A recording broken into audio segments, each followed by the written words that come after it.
ആഗോളസഭ പെന്തക്കോസ്ത തിരുനാൾ ആഘോഷിക്കുകയാണല്ലോ. പെന്തക്കോസ്ത എന്ന് പറഞ്ഞാൽ പരിശുദ്ധാത്മാവിൻ്റെ തിരുനാളായി നാം ആചരിക്കുന്നു. സിയോനൂട്ടിശാലയിൽ പ്രാർത്ഥന നിരതരായിരുന്ന സ്ലിഹാന്മാരുടെ മേൽ പരിശുദ്ധാത്മാവ് തീനാവുകളുടെ രൂപത്തിൽ എഴുന്നള്ളി വന്നതിൻ്റെ ചരിത്രമാണ് അന്ന് നമ്മൾ അനുസ്മരിക്കുക. ദൈവത്തെ അനുഭവിച്ചറിയാൻ ഒരിക്കൽ അഗസ്തീനോസ് പിതാവ് പരിശ്രമിച്ചു. അഗസ്തീനോസ് പുണ്യവാൻ ദൈവത്തെ അറിയാൻ വേണ്ടി കടൽ തീരത്തൂടെ ഇങ്ങനെ നടന്നു നീങ്ങുമ്പോൾ ഒരിക്കലും സാധ്യമല്ല എന്ന് ആ വിശുദ്ധനെ അറിയിക്കാൻ ദൈവം തിരുമനസ്സായി. ദിവസങ്ങളോളം പട്ടിണി കിടന്ന് ഉറക്കമൊഴിച്ച് നടന്നിരുന്ന വിശുദ്ധ അഗസ്തീനോസിൻ്റെ അടുത്തേക്ക് മാലാഖ തന്നെ കടന്നു വന്ന് ഒരു കുഴി കുഴിച്ച് അതിൽ സമുദ്രത്തിലെ വെള്ളം മുഴുവനും ഒതുക്കാൻ ശ്രമിച്ച ആ ബാലനോട് അസാധ്യമായത് നീ ഒരിക്കലും ചിന്തിക്കരുത് എന്ന് പുണ്യവാൻ ഉപദേശിച്ചു. ആ മാലാഖ ഒരു പക്ഷേ ദൈവത്തിൻ്റെ അനുഗ്രഹത്താൽ കടൽ മുഴുവൻ എനിക്കൊരു ചെറിയ കുഴിയിൽ ഒതുക്കാൻ പറ്റാം, എന്നാൽ ദൈവത്തെ മുഴുവനായിട്ട് അറിയാൻ ശ്രമിക്കുന്ന അങ്ങേക്ക് അതൊരിക്കലും സാധ്യമല്ല എന്ന അറിയിപ്പാണ് കിട്ടിയത്. പരിശുദ്ധാത്മാവിനെ അല്ലെങ്കിൽ ദൈവത്തെ നമ്മുടെ ബുദ്ധി കൊണ്ട് മനസ്സിലാക്കാൻ സാധ്യമല്ല.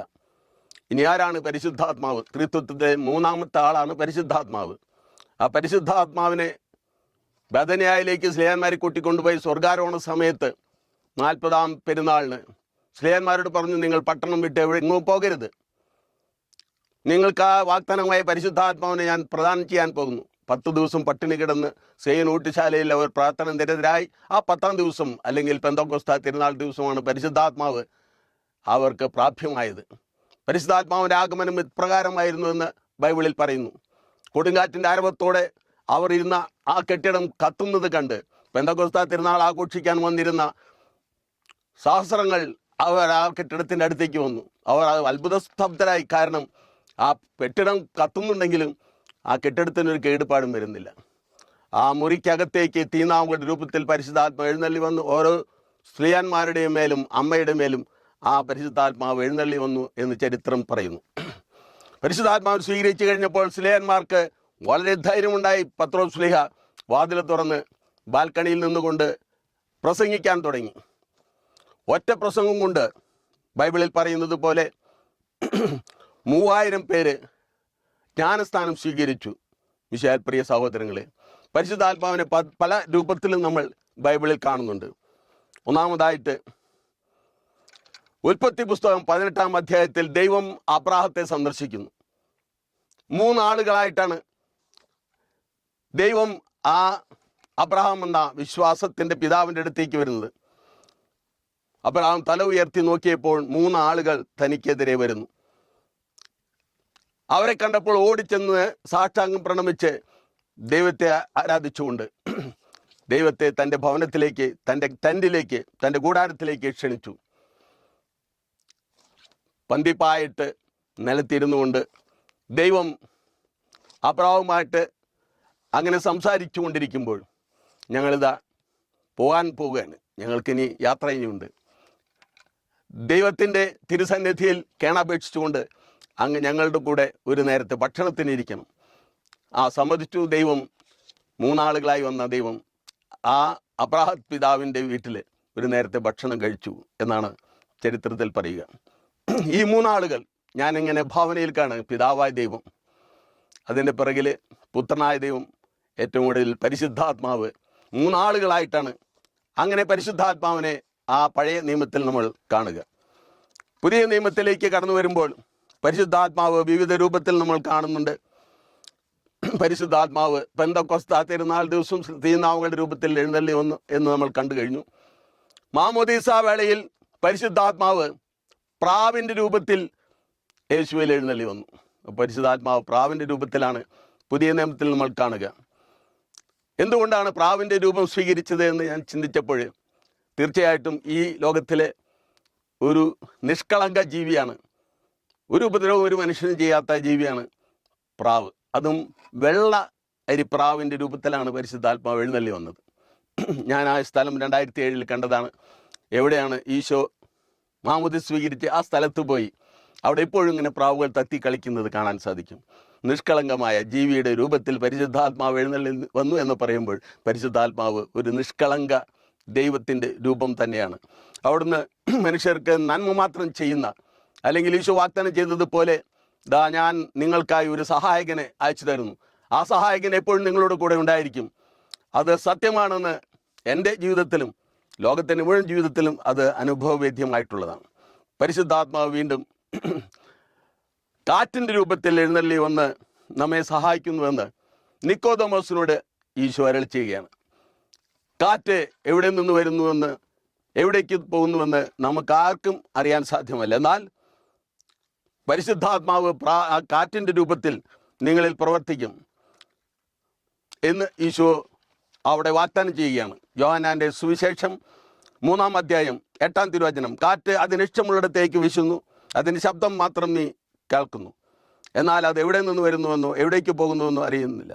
ഇതുപോലെയാണ് ആത്മാവിൽ നിന്ന് ജനിക്കുന്നവനും. അപ്പോൾ പരിശുദ്ധാത്മാവ് കാറ്റിൻ്റെ രൂപത്തിലാണ് മനുഷ്യരിൽ പ്രവർത്തിക്കുക. ആ പരിശുദ്ധാത്മാവ് എവിടെ നിന്ന് വരുന്നു, എവിടേക്ക് പോകുന്നു, നമുക്കാർക്കും അറിയാൻ സാധ്യമല്ല. എങ്കിലും പരിശുദ്ധാത്മാവിൻ്റെ പ്രവർത്തനം നമ്മളിൽ അനുഭവവേദ്യമാകുവാണ്. അപ്പോൾ പരിശുദ്ധാത്മാവ് നമ്മിൽ പ്രവർത്തിക്കുന്നത് ഒരു കാറ്റിൻ്റെ രൂപത്തിലാണ്.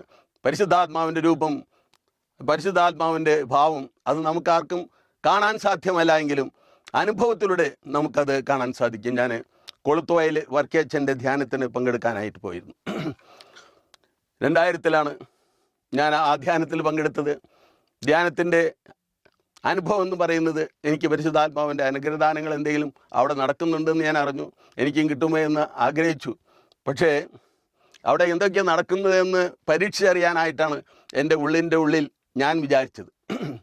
എന്താണ് അവിടെ അത്ഭുതങ്ങൾ ചെയ്യുന്നത്, എന്താണ് അവിടുത്തെ കൗൺസിലിങ്ങിൽ ഉണ്ടാകുന്ന പ്രത്യേകതകൾ, ഇതൊക്കെ ഒരു ജ്ഞാനത്തിൻ്റെ അല്ലെങ്കിൽ അറിവിൻ്റെ തലത്തിൽ സ്വീകരിക്കാൻ ചെന്ന എന്നോട് ആദ്യത്തെ ക്ലാസ്സിൽ തന്നെ ദൈവം പറഞ്ഞു, നിനക്ക് യാതൊരു വരദാനങ്ങളും ലഭിക്കുകയില്ല. ഞാൻ നിരാശനായില്ല, കാരണം ഞാൻ അങ്ങനെ ആഗ്രഹിച്ചിട്ടില്ല. പരിശുദ്ധാത്മാവിൻ്റെ വരദാനങ്ങൾ സ്വീകരിക്കാനായിട്ടല്ല ഞാൻ പോയത്. പരിശുദ്ധാത്മാവ് എന്ത് പ്രവർത്തിക്കുന്നുവെന്ന് ജ്ഞാനത്തിൻ്റെ രൂപത്തിൽ, അറിവിൻ്റെ രൂപത്തിൽ കാണാനാണ് ഞാൻ പോയത്. എനിക്ക് യാതൊരു വരവും ലഭിച്ചില്ല എന്ന് മാത്രമല്ല, വർക്കിയച്ഛൻ പറഞ്ഞു, എനിക്ക് ആദ്യത്തെ ഇന്ത്യയിലത്തെ കരിസ്മാറ്റിക് ധ്യാനത്തിൽ ബോംബെയിൽ കൂടാൻ സാധിച്ചവനാണ്. ഞാൻ ആ ധ്യാനത്തിൽ പങ്കെടുത്തു. ഞാൻ അവിടെ ഇങ്ങനെ പ്രാർത്ഥിച്ചു, എനിക്ക് വരദാനങ്ങൾ ലഭിക്കണം. ഒരു വരദാനവും ലഭിച്ചില്ല. വീണ്ടും ഞാൻ ട്രെയിനിൽ യാത്ര ചെയ്ത് കേരളത്തിലേക്ക് പോരുന്ന സമയത്താണ് ഞാൻ പ്രാർത്ഥിച്ച് ട്രെയിനിൽ ഇരുന്നിട്ടാണ് എനിക്ക് ഭാഷാപരത്തിൽ സ്തുതിക്കാൻ, ദൈവത്തെ സ്തുതിക്കാൻ, അനുഭവിച്ചറിഞ്ഞ് സ്തുതിക്കാൻ, പരിശുദ്ധാത്മാവിൻ്റെ ഒരു ടച്ചോട് കൂടിയിട്ട് സ്തുതിക്കാൻ എനിക്ക് സാധിച്ചത്. അപ്പോൾ ആ ധ്യാനം കഴിഞ്ഞ് ധ്യാനത്തിൽ കുട്ടിയേട്ടൻ എന്ന് പറയുന്ന സഹോദരനാണ് എന്നെ കൗൺസിലിംഗ് നടത്തിയത്. 10-30 സംഭവങ്ങൾ എൻ്റെ ജീവിതത്തിലുള്ളത്, രഹസ്യമായ സംഭവങ്ങൾ, ഈ ലോകത്തിൽ ഒരു മനുഷ്യൻ അറിയാത്ത പല കാര്യങ്ങളും അദ്ദേഹം എന്നോട് പങ്കുവച്ചപ്പോൾ ഞാൻ ഞെട്ടിപ്പോയി. പരിശുദ്ധാത്മാവ് ജീവിക്കുന്നുണ്ട്, ജീവിക്കുന്ന പരിശുദ്ധാത്മാവ് ഇന്നും ലോകത്തിൽ പല രൂപത്തിലും പ്രവർത്തിക്കുന്നുവെന്ന് ആ കുട്ടിയേട്ടനിലൂടെയാണ് എനിക്ക് മനസ്സിലാക്കാൻ സാധിച്ചത്. അച്ഛൻ പറഞ്ഞതനുസരിച്ച് ബോംബെയിൽ നിന്നും തിരിച്ചു വരുന്ന ട്രെയിനിലിരിക്കുന്ന അച്ഛന് പരിശുദ്ധാത്മാവിൻ്റെ ഭാഷാപരം സ്തുതിപ്പ് കിട്ടി എന്ന് പറഞ്ഞപ്പോൾ ഞാനും കോഴിക്കോട് നിന്ന് ബസ് കയറി വളരെ ദൂരത്തിലൂടെ വടക്കാഞ്ചേരി കൂടി കുന്നാളും കൂടി അങ്ങനെ വഴി ദൂരത്തൂടെയുള്ള ഒരു ബസ്സാണ് എനിക്ക് കിട്ടിയത്. ഞാൻ ബസ്സിലിരുന്നിട്ട് സ്തുതിച്ചു, ബൈബിൾ വായിച്ചു. വർക്കിയച്ഛന് കിട്ടിയ വരദാനം എനിക്കും ബസ്സിൽ യാത്ര ചെയ്യുമ്പോൾ കിട്ടണമെന്ന് ആഗ്രഹിച്ചു. അവിടെയും കിട്ടിയില്ല. പക്ഷേ ഞാൻ നിരാശനായില്ല. ഞാനന്ന് ഈ തൃശ്ശൂർ അതിരൂപതയിലെ ജീസസ് യൂത്തിൻ്റെ ഡയറക്ടറായിരുന്നു. അപ്പോൾ അവരുമായിട്ട് പ്രാർത്ഥിച്ചു കൊണ്ടിരിക്കുമ്പോഴാണ് ആ പരിശുദ്ധാത്മാവിൻ്റെ അഭിഷേകം എനിക്ക് സ്വന്തമായിട്ട് അനുഭവിച്ചറിയാനായിട്ട്, അല്ലെങ്കിൽ ഭാഷാപരത്തിൽ സ്തുതിച്ച് പ്രാർത്ഥിക്കാനായിട്ട്, ദൈവാനുഭവത്തോടുകൂടെ പ്രാർത്ഥിക്കാനായിട്ട് എനിക്ക് സാധിച്ചത്. എനിക്ക് മനസ്സിലായി, പരിശുദ്ധാത്മാവിനെ ലഭിക്കണമെങ്കിൽ അത് ജ്ഞാനത്തിൻ്റെ, അറിവിൻ്റെ, പഠനത്തിൻ്റെ ഒരു വെളിച്ചത്തിലല്ല, പ്രത്യുത അത് അനുഭവിച്ചറിയേണ്ടതാണ്. നമുക്കറിയാം, പഞ്ചസാര മധുരമുള്ളതാണ്. ആ മധുരമുള്ള പഞ്ചസാരയെക്കുറിച്ച് ഒരു ക്ലാസ് എടുത്താൽ ആ ക്ലാസ്സിലൂടെയൊന്നും മധുരമുള്ള ഒരു വസ്തുവാണ് പഞ്ചസാര എന്ന് ഒരാൾക്കും പറയാൻ പറ്റില്ല. പക്ഷേ ഒരു തരി പഞ്ചസാര എടുത്ത് നാവിൽ വെച്ച് അത് രുചിച്ചറിയുമ്പോൾ ഇതാണ് പഞ്ചസാര എന്ന് മനസ്സിലാക്കാൻ സാധിക്കും. ഇതുപോലെയാണ് ആത്മാവിൻ്റെ പ്രവർത്തനവും. നമുക്ക് അനുഭവിച്ചറിയുമ്പോഴാണ് ആ ആത്മാവ് ആരാണ്, ആത്മാവിൻ്റെ പ്രവർത്തനം എന്താണ് എന്ന് നമുക്ക് മനസ്സിലാക്കാൻ സാധിക്കുക. നമുക്കറിയാം, രണ്ടാമത്തെ ഒരു പെന്തക്കോസ്ത കാലമായിരുന്നു ഈ കരിസ്മാറ്റിക് മൂവ്മെൻറ്റ്. ആ കരിസ്മാറ്റിക് മൂവ്മെൻറ്റിൽ സ്തുതിപ്പും പ്രാർത്ഥനയൊക്കെ എനിക്ക് അരോചകമായിരുന്നു. ചില വയസ്സായവരും അല്ലെങ്കിൽ ധ്യാനത്തിൽ പങ്കെടുത്തവരും യേശുവേ സ്തോത്രം, യേശുവേ നന്ദി, യേശുവേ സ്തോത്രം, യേശുവേ നന്ദി എന്ന് പറഞ്ഞിട്ട് വരുമ്പോൾ ഞാൻ ഇതെന്തൊരു അലർജി പോലെ എനിക്ക് തോന്നാറുണ്ടായിരുന്നു. പക്ഷേ അത് അവരുടെ അനുഭവമാണ്. ഈശോയെ അനുഭവിച്ചറിഞ്ഞവർ ആത്മാവിൻ്റെ നിറവിലാണ് ദൈവത്തെ സ്തുതിച്ചുകൊണ്ടിരുന്നത്. പക്ഷേ എനിക്ക് അത് അരോചകമായിരുന്നത് കാരണം അതെന്താണെന്ന് അറിയാത്തത് കൊണ്ടാണ്. അറിഞ്ഞപ്പോൾ ഞാൻ തീർച്ചയായിട്ടും കൊളുത്തുവായിൽ ധ്യാന മന്ദിരത്തിന് നന്ദി പറയും.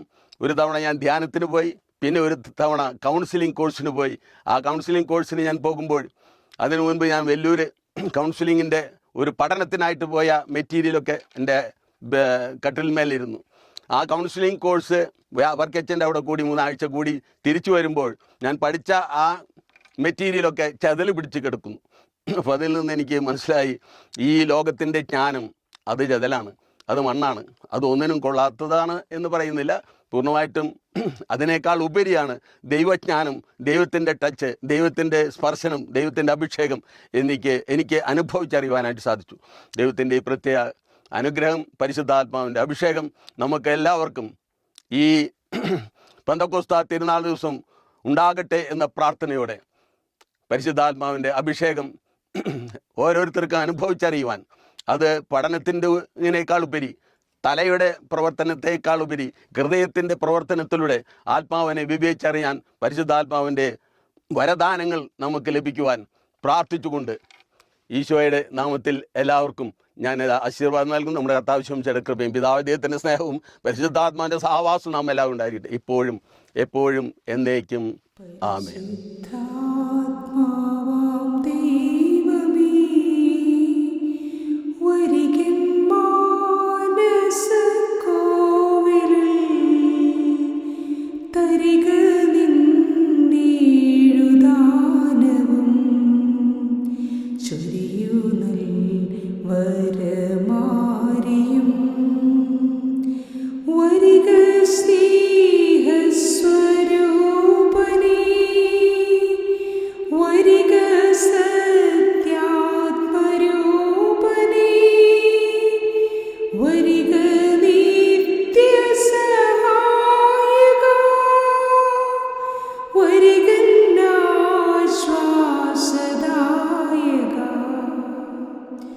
ജ്ഞാനവും നൽവിവേകവും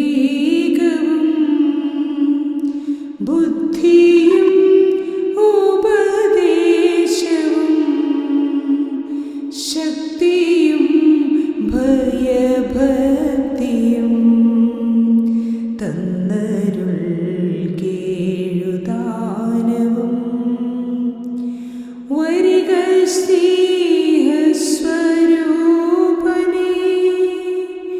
വരിക സത്യാത്മരൂപനേ,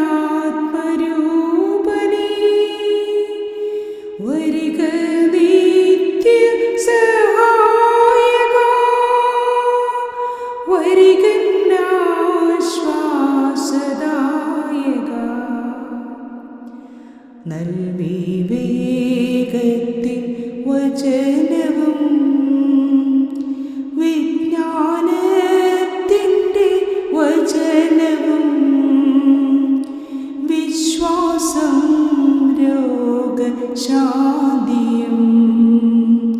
അത്ഭുത സിദ്ധിയും തരൂ. വരിക സ്നേഹസ്വരൂപനേ,